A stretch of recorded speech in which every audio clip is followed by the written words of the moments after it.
आप सब ठीक हैं? पिछले सेशन में क्या हुआ था, आवाज़ की वजह से कुछ दिक्कतें आ गई थी, तो हमने जितना कंटेंट रिकॉर्ड किया था तो वो एक तरह से अब दोबारा करना पड़ेगा। तो पिछले सेशन में मैंने चैप्टर 1 को पूरा पढ़ाने की कोशिश की थी। आज क्या करेंगे, आपका अब उससे रिलेटेड क्या क्या क्वेश्चंस बन सकते हैं, जिस भी तरह के हम सब क्वेश्चन कर सकते हैं, तो जिस भी तरह के हम सब क्वेश्चन कर सकते हैं वो आपको क्वेश्चन देखेंगे, चाहे किसी भी फॉर्म में हो। इससे क्या होगा, आपका कॉन्सेप्ट बिल्ड होगा। चाहे वो क्वेश्चन मैं यस नो के फॉर्म में पूछूं, या चाहे वो ट्रू डैश मतलब फिल इन द ब्लैंक्स के फॉर्म में पूछूं, या वही उसी को आप ऑब्जेक्टिव बना सकते हो, उसी को आप एमसीक्यू बना सकते हो। तो वो कोई मैटर नहीं करता। मैं एक बात पूछूंगा और आज अपने जितना भी पढ़ा है उसके बेसिस पे आपको आंसर करना है। तो शुरू करें, बताइए। और इसके अलावा भी बहुत सारे क्वेश्चन हैं। अभी तो क्या है कि मैं क्लास में उन सारे क्वेश्चन को कवर करने की कोशिश करूंगा जो इंपॉर्टेंट होंगे या मुझे लगेगा ज़्यादा डेप्थ को कवर कर रहे हैं, ठीक है। और आपको ऐप के ऊपर इस चैप्टर से रिलेटेड क्वेश्चंस मिलने चालू हो जाएंगे। आज से काम चलना वो अपलोड करना चालू कर दूंगा, तो सैटरडे तक आपको इफेक्ट दिख जाएगा उसका, ठीक है। जैसे पहला क्वेश्चन करते हैं,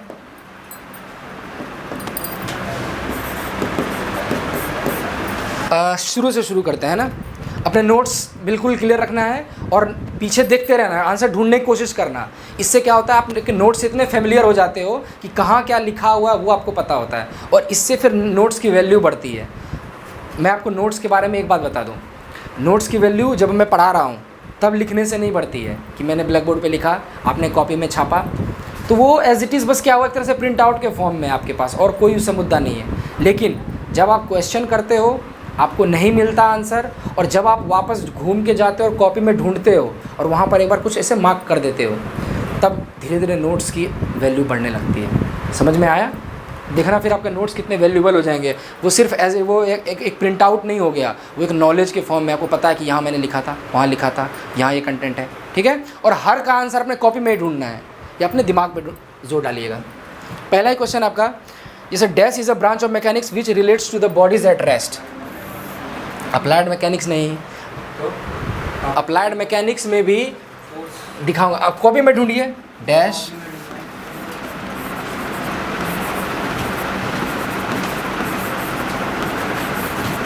देखना, इसी से तो आपका कॉन्सेप्ट क्लियर होगा। देखना कितने अच्छे से हम सब डिस्कस करेंगे। Dash is the branch of mechanics which relates to the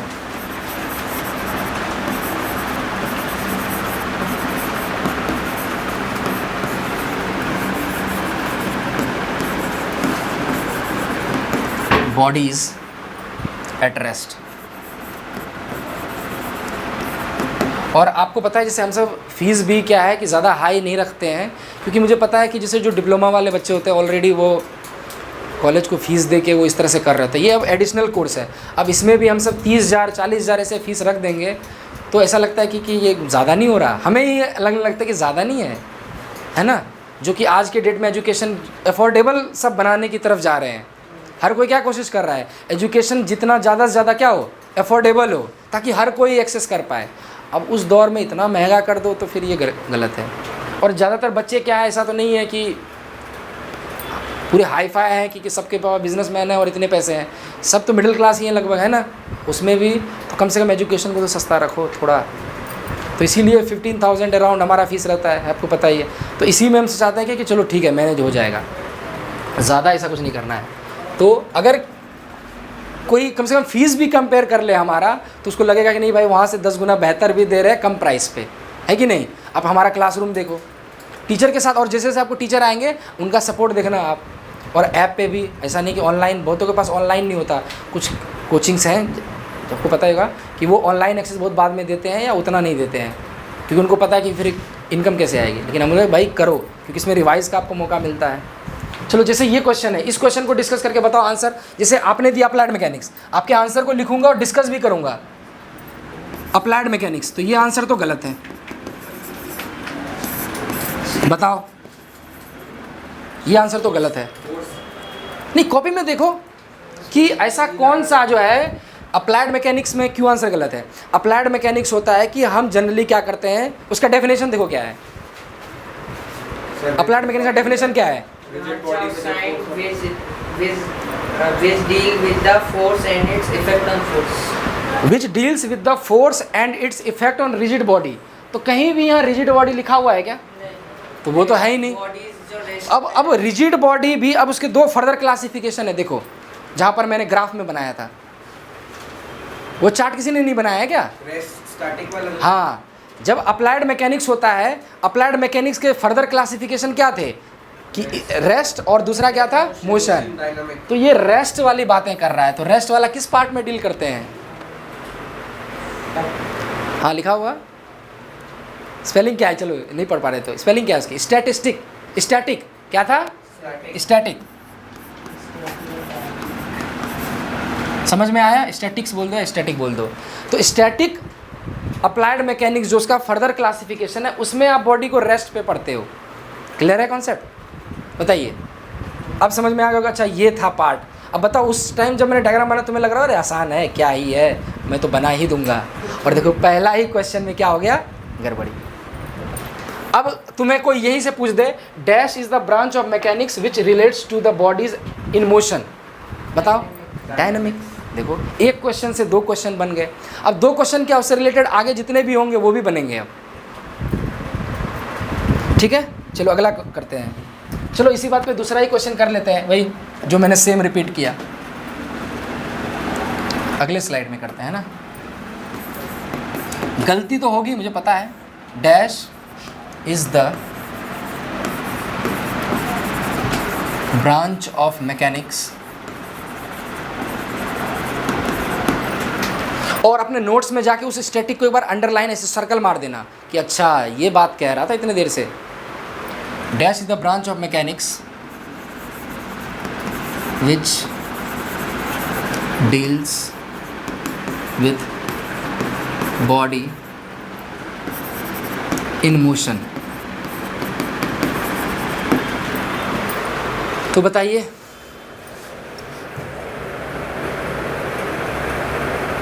अब तो बहुत आसान है, बताओ।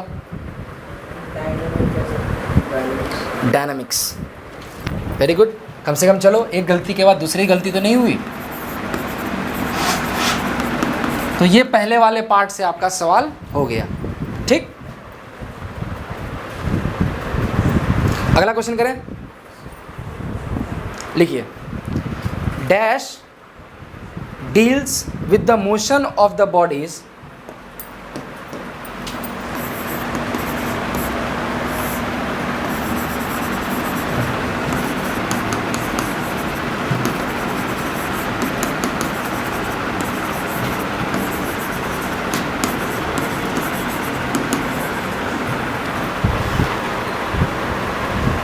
without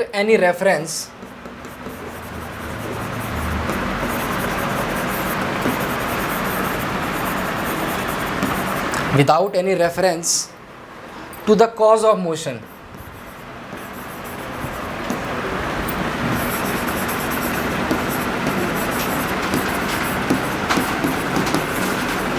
बताइए, dash deals with the motion of the body, motion वाली बात कर रहा है। अब हाँ, अब उसके अंदर भी फर्दर था ना, काइनामेटिक था और काइनामेटिक में था। अब मतलब हाँ, अब उन दोनों में अच्छे से डिफरेंस करके बताओ आंसर क्या है। जहाँ पर मुझे वो कॉज, उस बॉडी को मतलब जो फोर्स लगा रहा है उसकी स्टडी नहीं करनी है, तो सर वो काइनेमेटिक होगा। Very good. अब ये कॉपी से देख के ही बोल पाए, ऐसे तो आपको नहीं आ रहा था, मतलब बिल्कुल याद था कि नहीं था? याद नहीं था सर, इतना याद था कि वो उसमें एक में कॉज था एक में नहीं था। हाँ। उसके नाम हाँ। जबकि ये आपको एकदम एग्जैक्ट याद होना चाहिए, इसीलिए क्वेश्चन हम सब करा रहे हैं ताकि आप सब हाईलाइट हो जाए वो चीज़। ठीक है, तो इसका आंसर क्या आएगा? Very good. अब ये याद रखना है ना। अब वो भी इसीलिए याद होगा क्योंकि वो जब मैं डायग्राम बना तो पिक्चर में ऐसे कट कुट किया था, तो थोड़ा सा याद होगा। तो नोट्स आप कितने अच्छे बनाते हो, बहुत इम्पैक्ट क्रिएट करता है। अगले क्वेश्चन की तरफ चलें। आपको कोई डाउट? अगला क्वेश्चन का आंसर आप दोगे।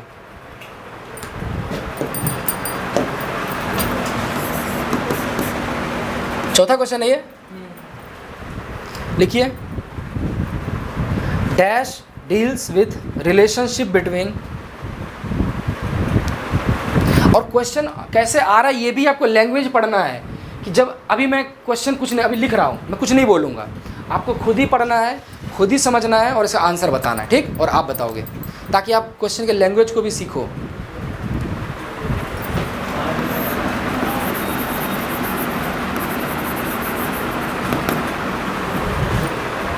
तो ये चीज़ हाँ। ये क्वेश्चन का मैं सीधा उसमें नोट्स में मिलेंगे, क्या क्या क्या? ये नोट्स में मिलेंगे ना?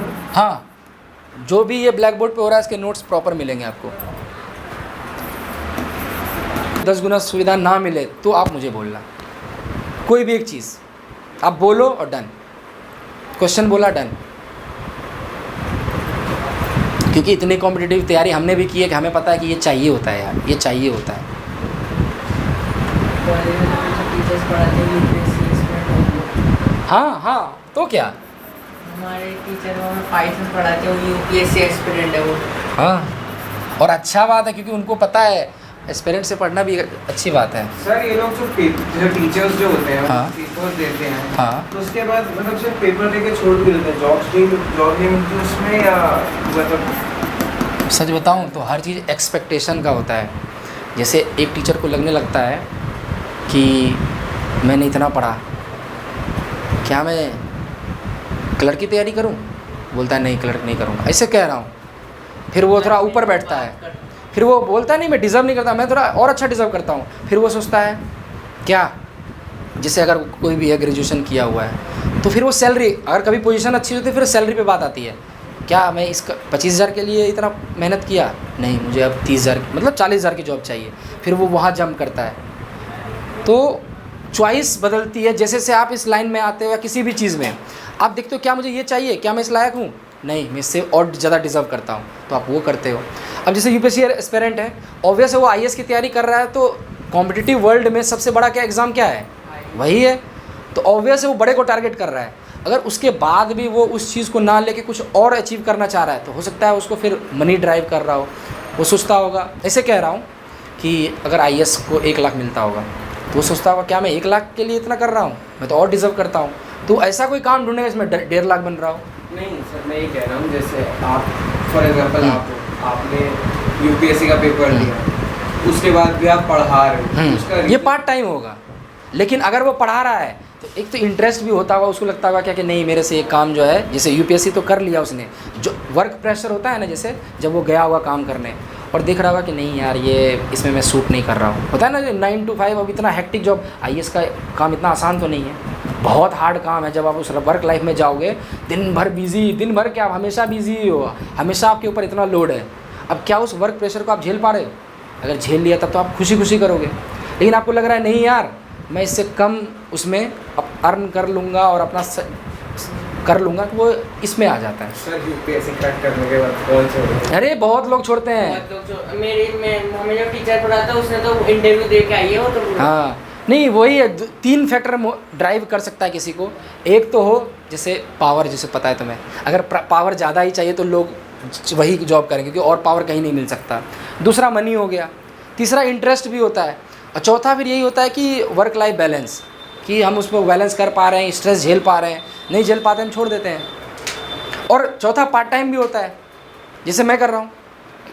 टीचिंग क्या है एक तरह से कि पार्ट टाइम, जैसे कि मुझे पता है ये टैलेंट है, अगर इससे कुछ पैसे मैं अर्न कर सकता हूँ तो मैं करूँगा, क्यों मैं कोई और काम करके अपना टाइम वेस्ट करूँ? क्या होगा, ज़्यादा से ज़्यादा इंस्टा चला लेता है कोई, यूट्यूब चला लेता है, तो वो फालतू काम से समय ही बर्बाद हो रहा है और पैसे भी नहीं आ रहे। तो क्यों ना कोई ऐसा प्रोडक्टिव काम करो जिसमें मज़ा भी आए, पैसे भी आए, है ना?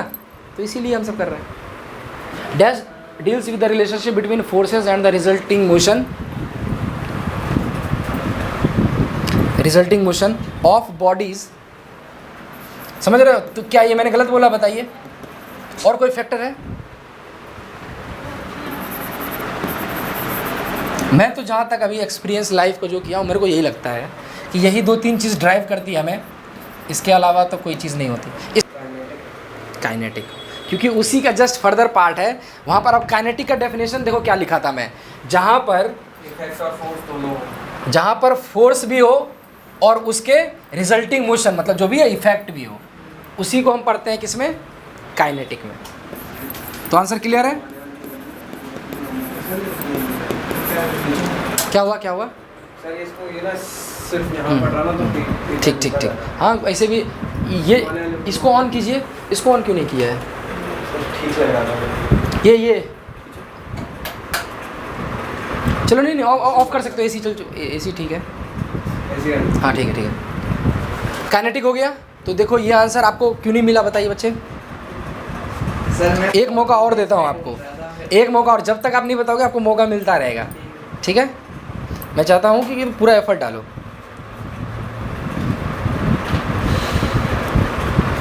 कितना अच्छा सवाल है, देखिए क्वेश्चन के लैंग्वेज को पढ़ना बहुत इंपॉर्टेंट है आपके लिए, क्योंकि वहाँ पर मैं नहीं रहूँगा, वहाँ पर ये स्टेटमेंट ही आपको अचानक से मिलेंगे और आपको डिकोड करना होगा कि क्या कहना चाह रहा है, ठीक है। और अभी हम बेसिक से चलते हैं, और यही आज से पढ़ना सीख जाओगे तो आगे जाके सारा चैप्टर आसान लगेगा आपको।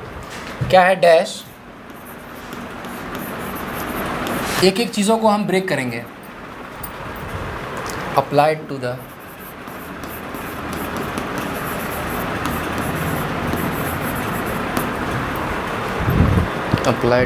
लीनियर डायमेंशन,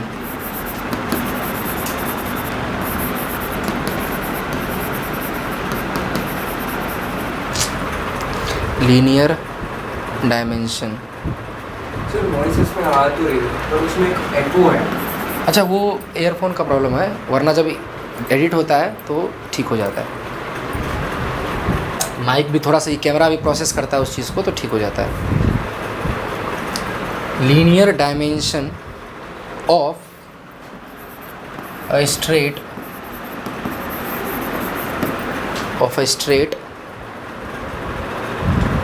और curved path,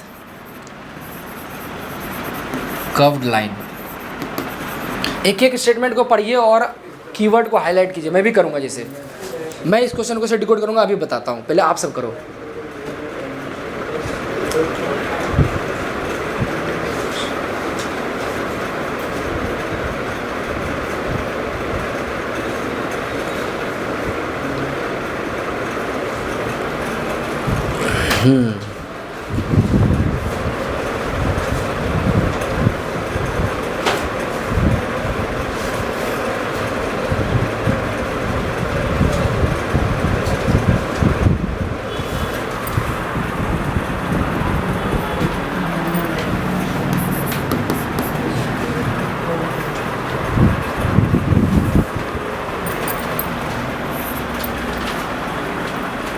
चलिए मिला कुछ। अब देखो पता है आंसर बहुत सिंपल है, बस हम क्या कर पा रहे हैं कि जो भी हमने पढ़ा है उसको और इस स्टेटमेंट को वो नहीं कर पा रहे, लिंक नहीं कर पा रहे हैं। जबकि आंसर मुझे अभी, जैसे मैं आंसर बोलूँगा तो मुझे अरे ये था आंसर, अब करते हैं ऐसा क्यों हो रहा है, देखते हैं कि क्वेश्चन क्या कह रहा है। इस क्वेश्चन को आप ब्रेक कर सकते हो, आप ब्रेक करो, क्या कहना चाह रहा है ये। एक टर्म अप्लाई होगा जिसमें लीनियर डायमेंशन की बात कर रहा है, ठीक है। लीनियर डायमेंशन, लीनियर का मतलब क्या होता है, स्ट्रेट। लीनियर मतलब स्ट्रेट, स्ट्रेट तो अलग से लिखा हुआ है। एक डायमेंशन किसकी बात कर रहा है वो, लीनियर का मतलब होता है एक डायमेंशन। अब वो डायमेंशन कहाँ का यूज़ हो रहा है, या तो कोई बंदा स्ट्रेट चल रहा है या तो बंदा कर्व में चल रहा है। तो जब कोई लीनियर चलता है या कर्व में चलता है तो हम क्या कैसे मेज़र करते हैं, लेंथ में। कैसे, तो इसका है कि अगर कोई बंदा कह रहा है कि लंबाई, तो वो वन डायमेंशनल ही तो है यूनिट, और जो स्ट्रेट और कर्व दोनों को डिफाइन कर सकती है। अब यहाँ से मैं क्या बताना चाह रहा था, 2-3 आंसर आएगा। अब जब मैंने लेंथ बता दिया तो खुद ब खुद आपको लगेगा, जैसे मैं 2D लिखूंगा तो आपको समझ आएगा एरिया की बात कर रहा हूँ। तो यहाँ से 2-3 क्वेश्चन मैं बताना चाह रहा हूँ, ठीक है। 3 डायमेंशनल बोलूँगा तो वॉल्यूम आ जाएगा, या फिर उसके बाद बहुत कुछ आ सकता है, क्योंकि बहुत सारी चीज़ें 2D में हो जाती हैं। तो कितना बेसिक था लेंथ आंसर, कभी दिमाग में आता तो ठीक है। ये है बेसिक का कमाल कि हमने जो पढ़ा है उसको लिंक करेंगे।